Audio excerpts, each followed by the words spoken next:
Guys, how you doing?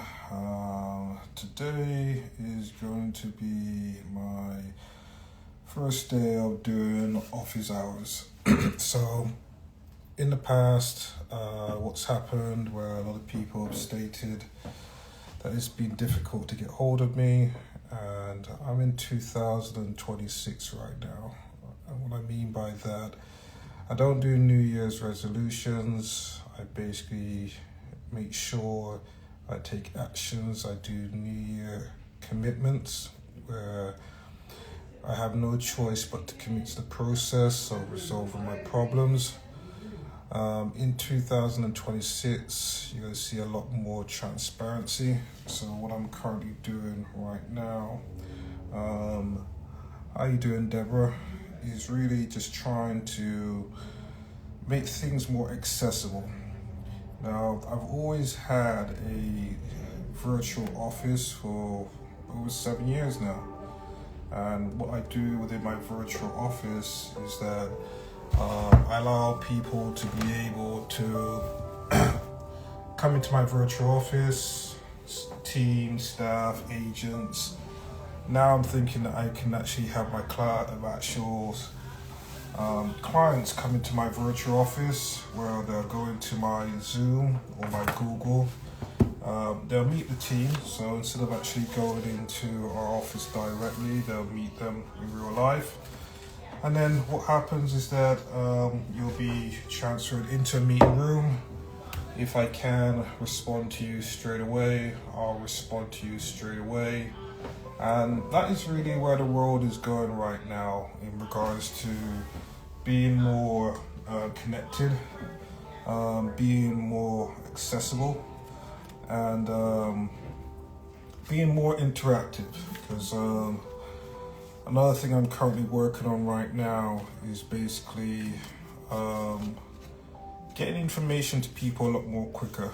You necessarily don't have to need to speak to me when you need something, but I want to be able to get information to you instantaneously. I know it's a little bit impulsive and maybe some people don't think it's necessary, but in the world moving forward, I think AI will basically be what a lot of solution for a lot of things. And I know it's a topic that a lot of people are very sensitive about at the moment, but AI, like anything else, is just a different change. I remember when the internet came out or when Facebook came out, they basically, so I'm just doing some face recognition stuff at the moment. Everyone had their different thoughts and, the internet was going to be evil. But if you think about it, without social media and internet, it's really changed our lives completely in regards to connecting with people, to be able to, how can I put it? The internet has just made so many different opportunities to people. I don't know if you guys agree with me or not. So this is like office hours where not only myself, you'll see me in real time.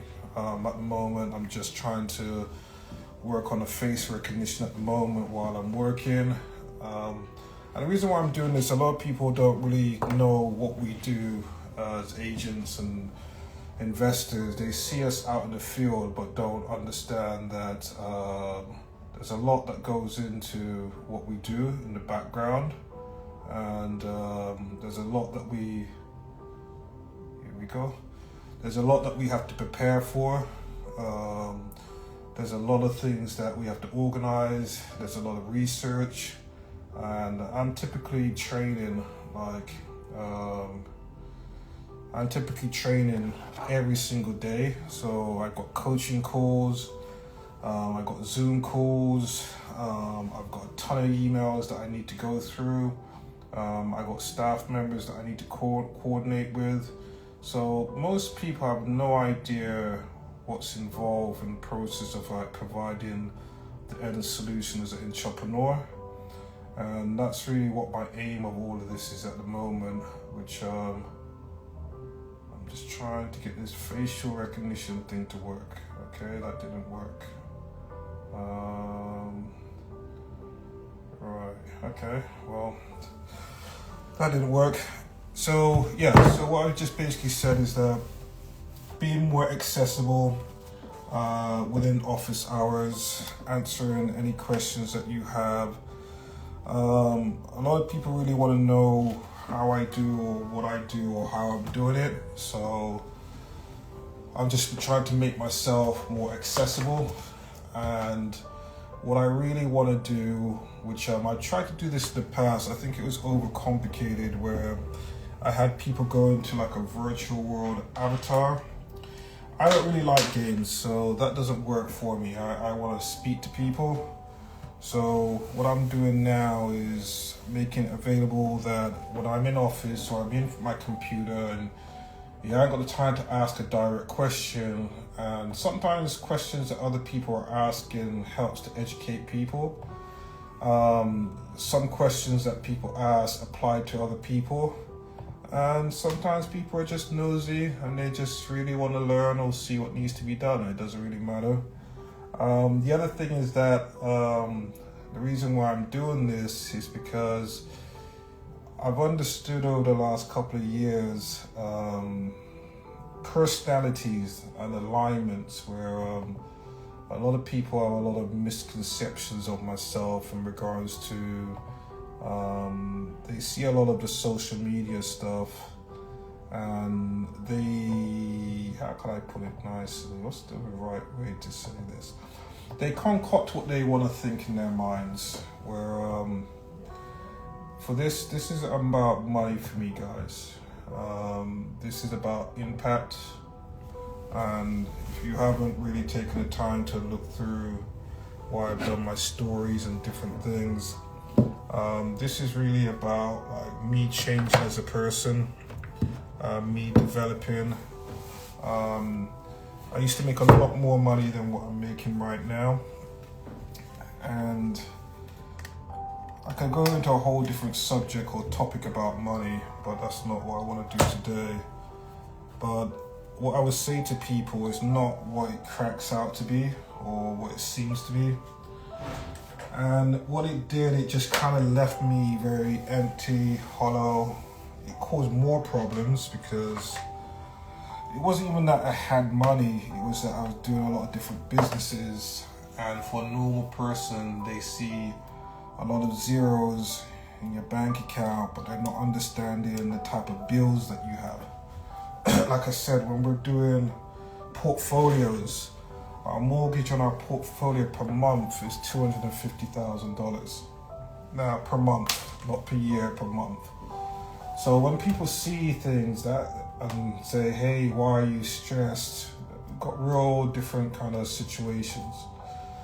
Because I deal with those kind of bigger situations, it's easier for me to deal with smaller situations. You realize it's just kind of like a way of life, or it's just kind of like just like a 5-minute task, because I'm dealing with a lot of heavy loads in relation to what we're doing.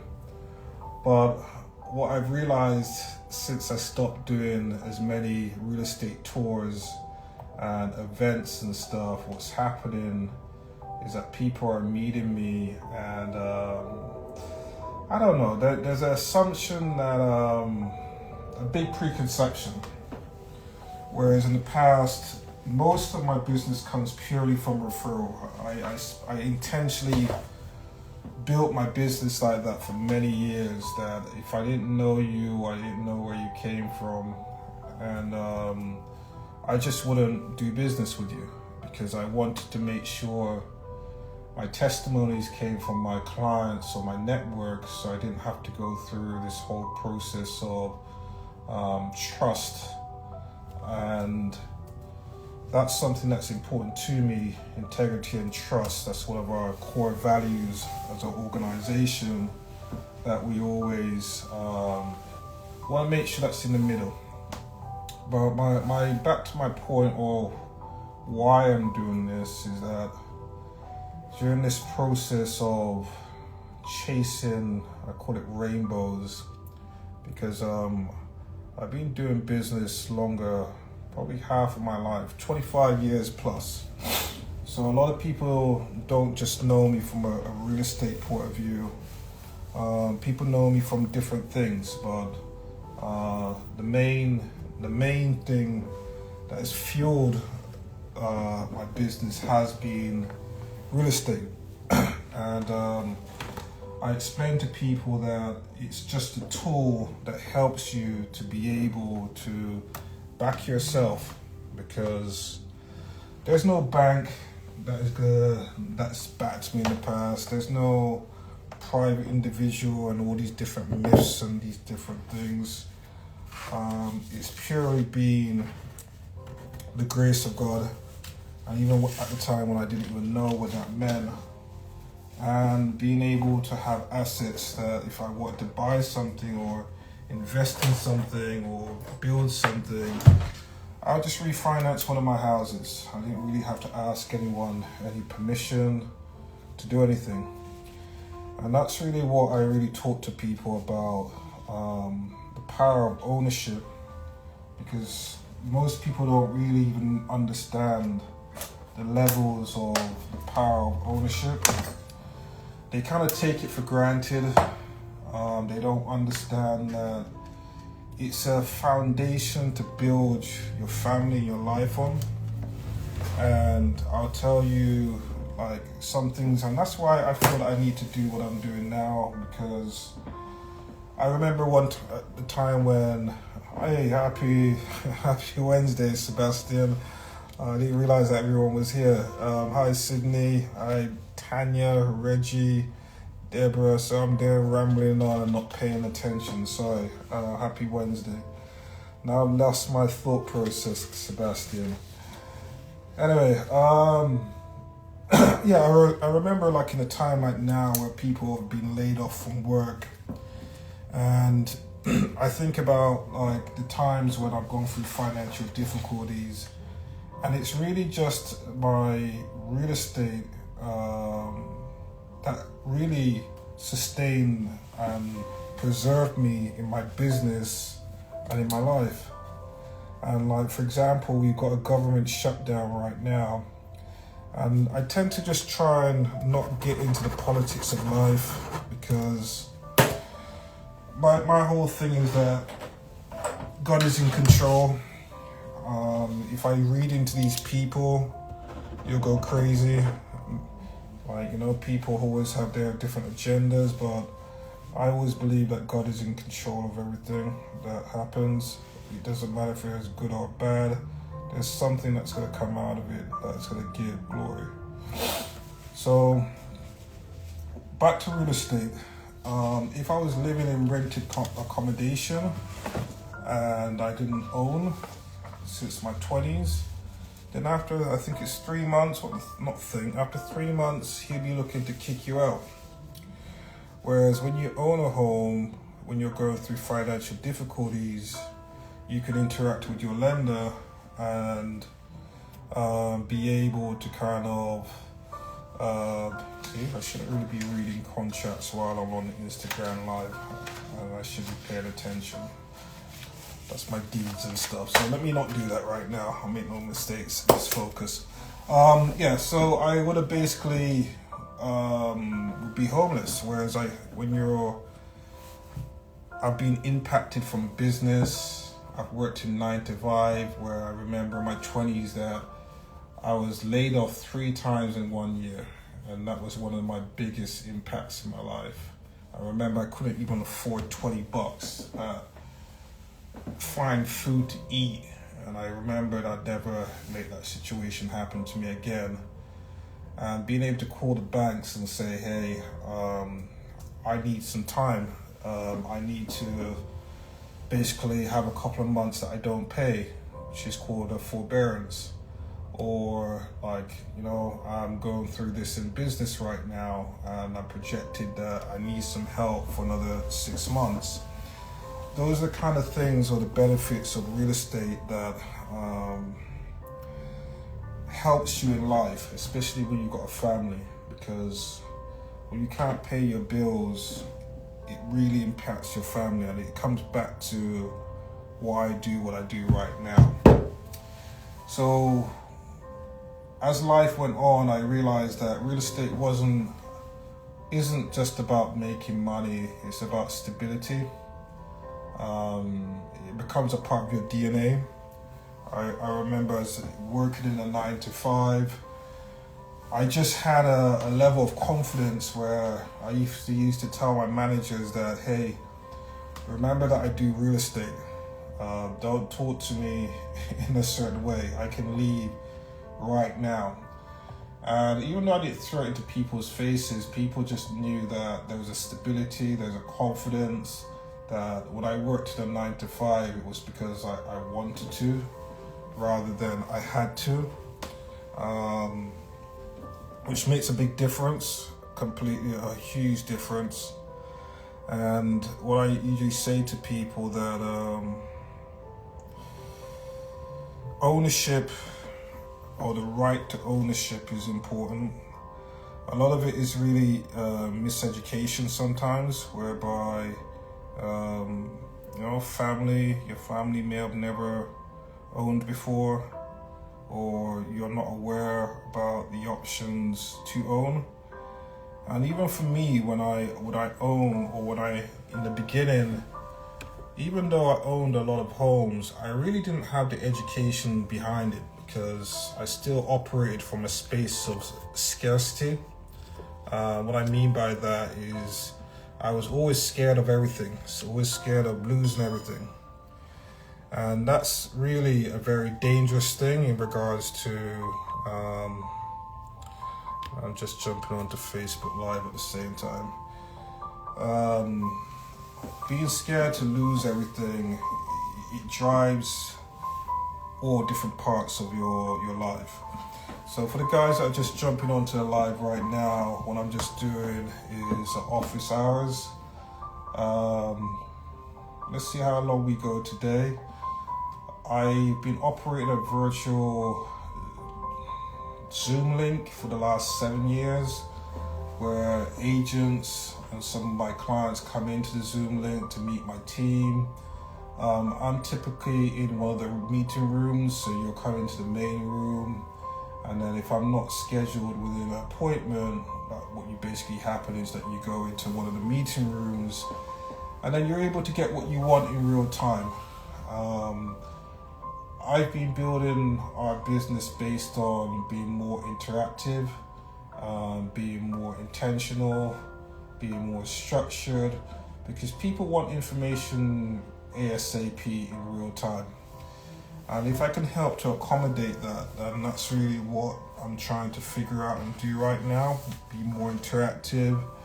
I'm also implementing different forms of technology into our business right now, and that's really just to allow speed, especially out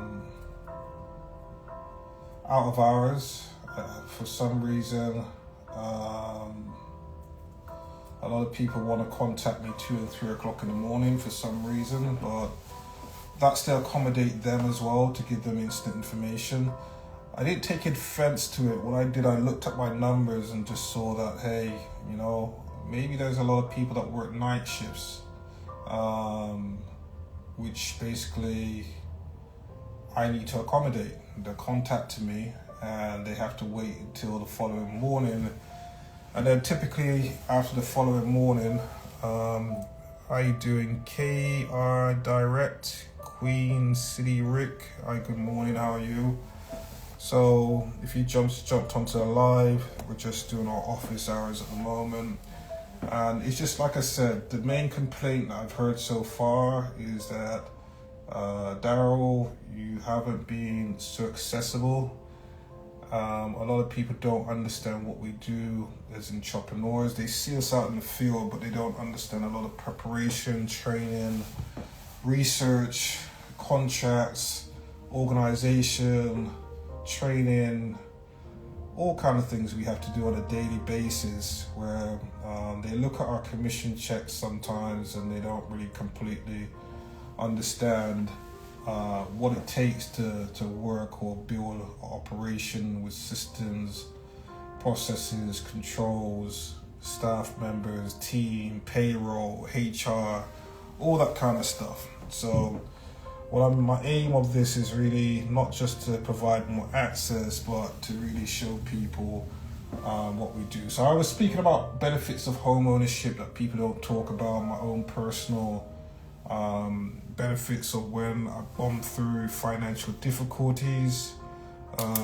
If I didn't have real estate, my life would be a lot more difficult.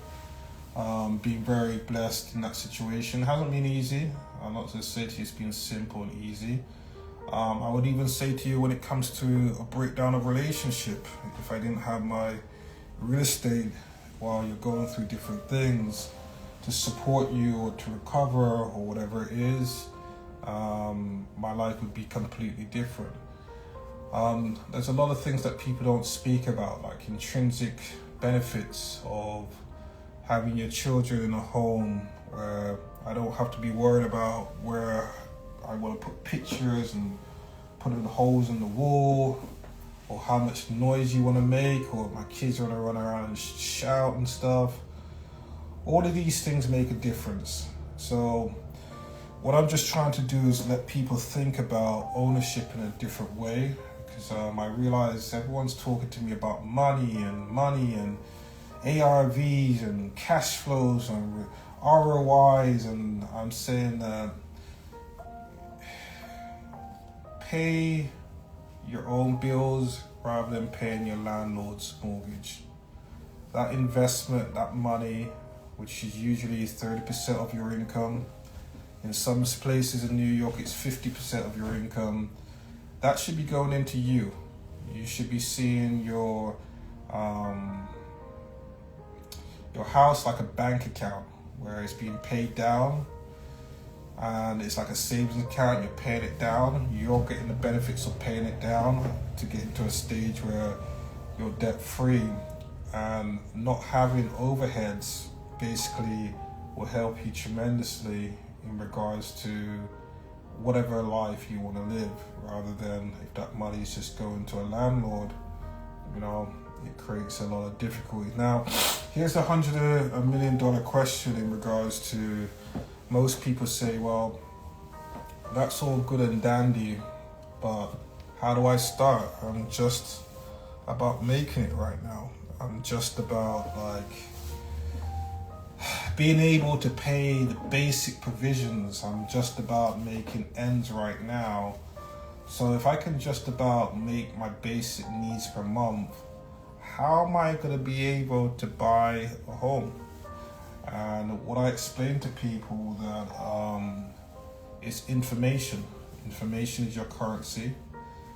It's also discipline in regards to being willing to be disciplined enough to learn what your options are, because there's a lot of options in America in relation to home ownership. But the main thing that I struggle with is that a lot of people don't want to educate themselves. Like, it's one of the biggest investments of your life. And you want to know what you're doing, because like I said, this is typically what happens. People run into things and they're not mentally or financially prepared, and they put themselves into a worse situation than what they're currently in. So that's really what I express to people, that while you're in the process of preparing, get yourself educated so you know what you're doing, you understand what you're getting yourself into. Now, once you've understood that, then you're basically looking at different options. So your options towards home ownership is really, it all starts around what can you afford, what is your budget, okay? Now, typically if you are renting right now, you can afford to pay a mortgage. You're paying someone's mortgage, whether you like it or not, that's the fact. So yes, you can afford to pay a mortgage. However, you got to bear in mind that your landlord may have bought his home years ago, so the values may have been different. But the number one thing that people need to get into their minds is that your first home is not your forever home. Your first home doesn't need to be the mansion. You don't live in a mansion right now. It doesn't need to be this palace. Because by the time you get to that stage, and I'm not saying that you can't buy the palace and the mansion, but by the time you get to that stage of doing that, you have thrown away so much money in rentals. It's unbelievable. So always look at your first home as a starter home. My first home was a single family house with 2 bedrooms. In my 20s, I was a bachelor. I was happy to go to an apartment. To be honest, those 2 bedrooms in a house was too much for me, because really I lived in my bedroom and my living room. If I had guests, my living room was absolutely immaculate because I never went in there. It was like a room that occasionally I would have guests, and in my kitchen. So I really should have just went into like a 1-bedroom apartment if I'd be very honest with you. The only reason why I didn't want to go to a 1-bedroom apartment or any forms of apartments, even though I owned apartments, is really I just didn't want to pay HOA fees, which now, thinking back at it, I probably should have, because a lot of buildings have some great amenities in regards to gyms, in regards to, you've got places where you've got bowling alleys, swimming pools, free parking. So there's a lot of pluses. The water is included within the utilities. There's lots of benefits towards condos. It depends on which one you're actually purchasing. So that was something that my forever home, and I've ended up owning that house for over 20 years actually, my first home.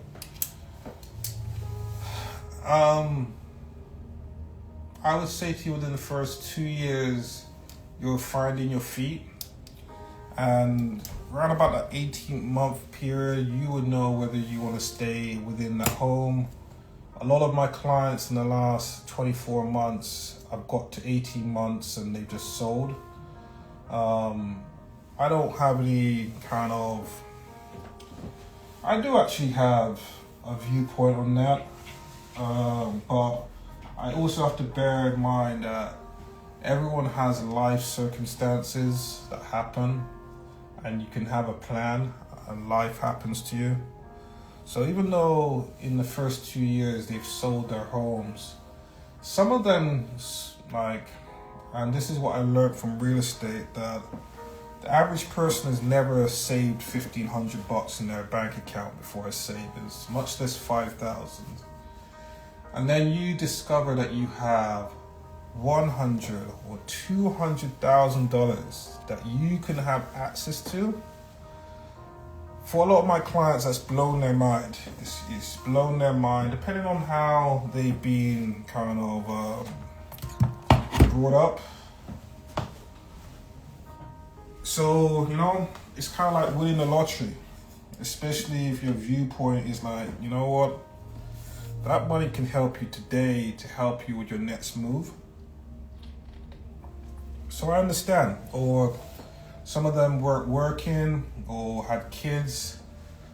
What it could do, refinancing in the last 24 months was kind of suicidal, because your monthly payment would double even though you'd get the money out, but it's kind of setting you up to fail, which they could have just waited a little bit. Like now we're in the 5% range again.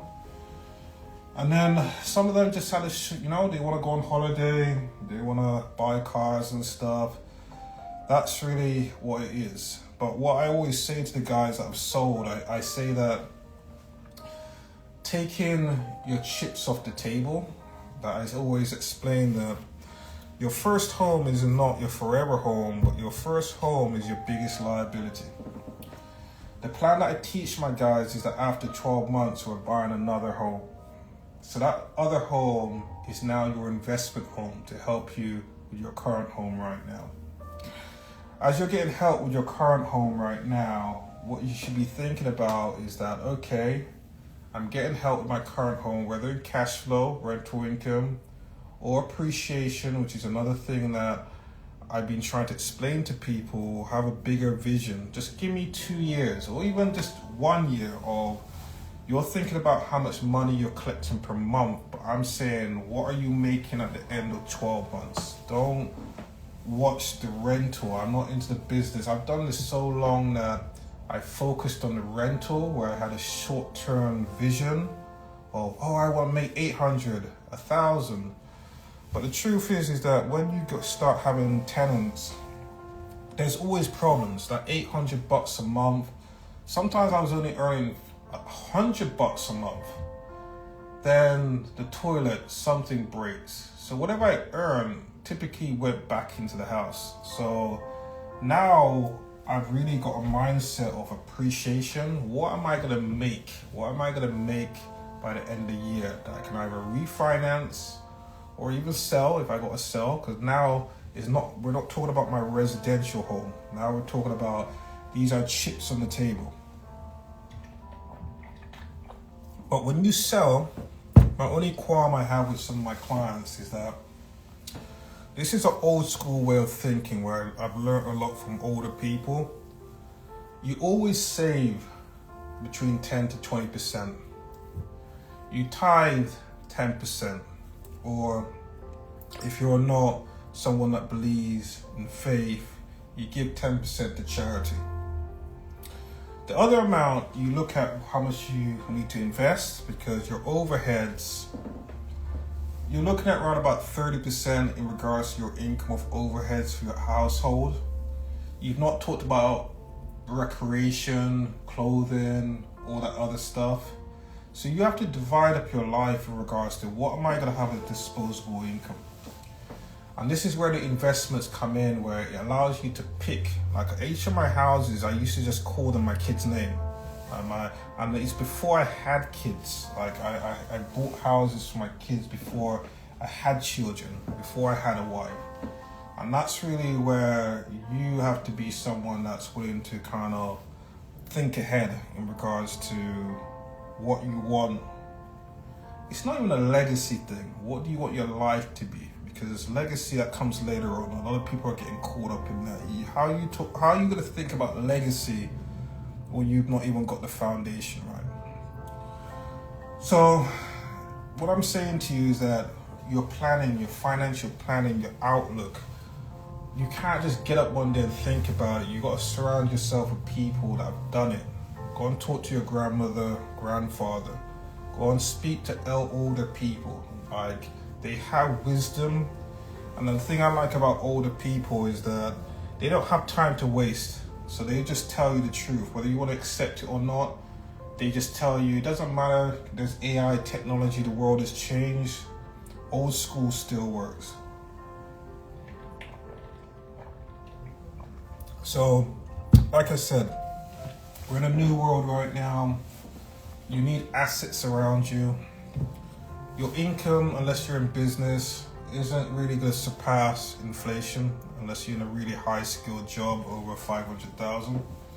So you need to invest your way out of debt, invest your way into the future you want, invest your way in regards to even a startup capital that you need. Because when I was a mortgage guy, we was basically just really buying properties to refinance so we could use that for business loans spread over 25 years. So when you buy a Dunkin' Donut or a franchise, I've got the lowest overhead. That's why I'm able to sell my goods and products at a lower price than the competition, just with my capital stack and how I'm financing things. I'm being more strategic. And that's how a lot of people don't understand when they're having businesses. You need to basically have assets to support a lot of what you're doing so you can be strategic. All right. So we're coming up upon an hour right now. This is just really office hours, whereby just making myself a little bit more accessible. I used to do this in the car, where I used to just be driving and talking, but this is something I'm trying to do at least once a week. What I'd like you guys to do for me is either DM me or send a comment, whatever topics you want to speak about. This is not for me, this is for you. I believe in collaboration. So the more information you can share, or I can share with other people, that's going to be a lot more helpful. But what my main ingredients of what I've learned or accepted in life right now is that the more I help people, the more God helps me. That's really my main, no secret sauce. That's just really, it is what it is. And the reason why I say this, there's nothing in my life that I've had where I've had the money or the resources or the degrees or the preparation, but I employ people that have PhDs.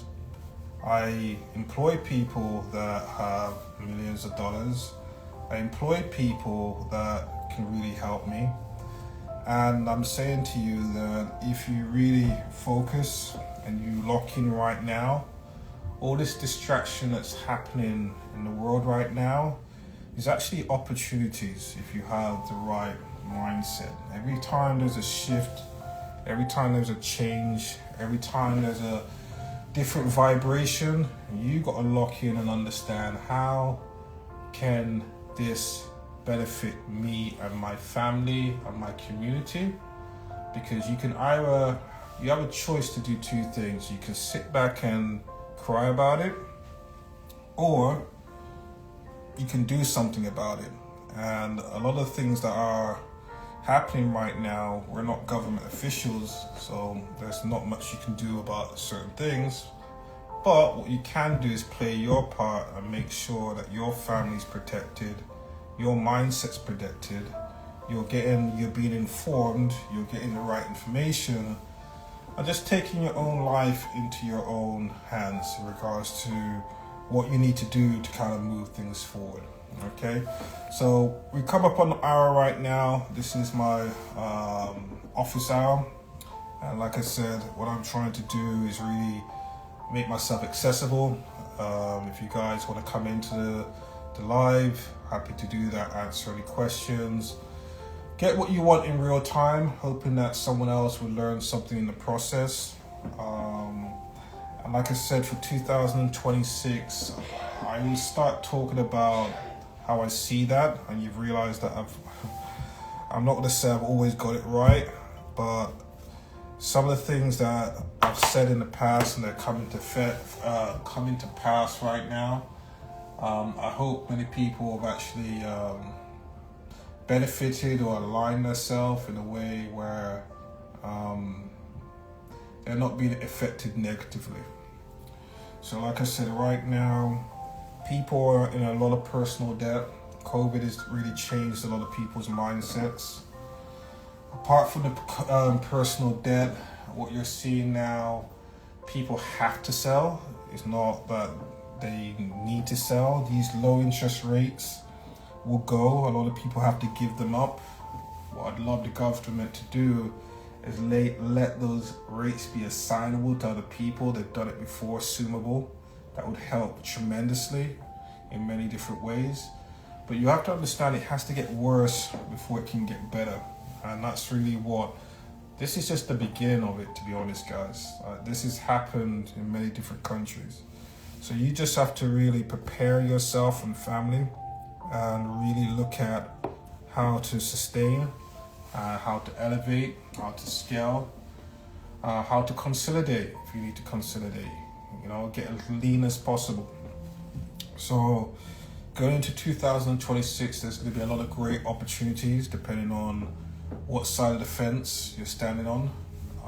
You want to be on the right side of the fence when things are shifting, and you want to surround yourself with the right people that are not energy vampires but willing to collaborate and you align with and willing to invest into yourself.